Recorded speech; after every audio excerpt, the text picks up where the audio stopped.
Dr. Jason Profetto. This is the Clinical Skills Orientation for MF2.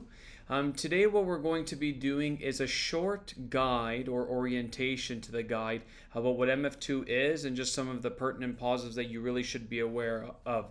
So in MF2, if you're listening to this right now, you're a clinical skills preceptor. Our groups in MF2 are generally in the range of 6 to 8 students. Each group is set up with co-resident preceptors that will teach the unit together. Clinical skills is one of the parts of the pre-clerkship education that is mandatory and it happens weekly. MF2 is the second medical foundation of 5 in the pre-clerkship. So this is all of the stuff that happens prior to clerkship. And I'm sure many of you already know this information, but it's a basic orientation. So in clinical skills, we have a specific official guide. This is found on MedPortal and it's often emailed out to all of the actual preceptors. In the guide, there's a variety of information to understand what's in it, how to structure sessions, the tips for the OSCE, how to help students that are going to be going into clerkship, some national standards that we adhere to, some acknowledgments, and some feedback as well. All of the editors and individuals that have been involved are included on here. And then this here is sort of the sessional guide with all of the content that's necessary. MF1 was a bit more of a focus on the cardiac exam, respiratory exam, hematological exam, vitals, and the introduction to history taking and physical. Remember, clinical skills is focused on history taking, physical examination, and the introduction to diagnostic thought processes. The content that's going to be covered in MF2 is the volume status exam, renal examination, lymph node, and a couple of review items that are related to all of the above. If you look at the week-to-week sessions, these are the actual agendas for each and every session. So in week 1, there's going to be an introduction and overview of the volume status exam. Week 2, you're going to go over the renal examination where you're looking at different cases with renal colic, hematuria, acute kidney injuries. Then we're going to move on to the lymph node exam and we're going to learn more about the hematologic exam and we're going to have some opportunities to practice and integrate. When you click on an actual link here, it'll hyperlink to the actual session with all of the details.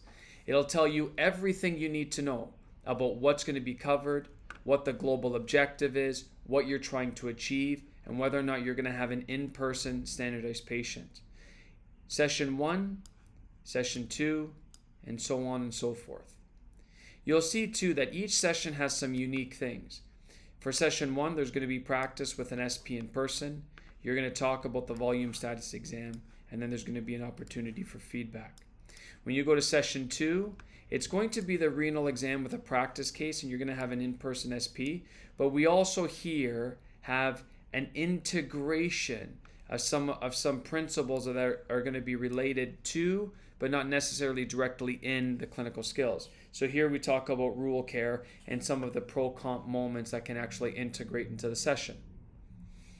When you go forward, there's some discussion questions to consider as well.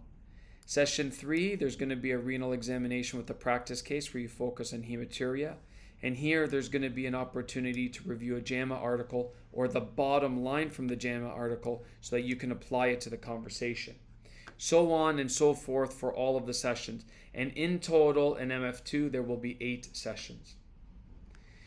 If you go back to the actual, let me go back here. So if you go back to the very top, there we are. If you go back to the very top, you can see that these are the areas that the content's going to come from, but these are going to be the actual weekly session guides. This guide has a lot of information in it. If you have any questions or you're not certain about something, it will be in the actual materials provided to you as the preceptor. Remember though, like when you're doing clinical skills, it's so important to be as interactive, enthusiastic as possible.